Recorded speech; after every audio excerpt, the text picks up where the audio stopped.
High, কথায় আছে না সবুরে মেয়াও ফলে। তো এতদিন ধরে কিন্তু আমি গোলাপ গাছে ফুল নেইনি। ভেবেছি আগে গাছের হেলথ ঠিক করব। আর এই পুরো জার্নিটাই আমি কি টেক কেয়ার করছি সব কিন্তু তোমাদের সাথে শেয়ার করেছি। আর লাস্ট যে খাবারটা আমি গাছে দিয়েছিলাম, তারপরে গাছে উইকলি আমি খোল ভেজানো জল আর সবজির খোসা ভেজানো জল অল্টারনেট করে ইউজ করেছি।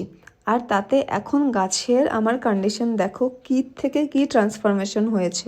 এখন যেহেতু ঠান্ডাটাও প্রপার পড়েছে আর গাছ খুব হেলদি আছে, তো এখন আমি ফুল নেব। তো ফুল নেওয়ার আগে গাছে আমি ইউজ করছি রোজ ফুডের 1 মুঠো। আমি স্ক্রিনে ছবিটা দিয়ে দেবো, তোমরা যে কোনো লোকাল শপে পেয়ে যাবে। আর নিচ্ছি 1/2 চামচের একটু বেশি পটাশ আর সেম 1/2 চামচের একটু বেশি এপসাম সল্ট।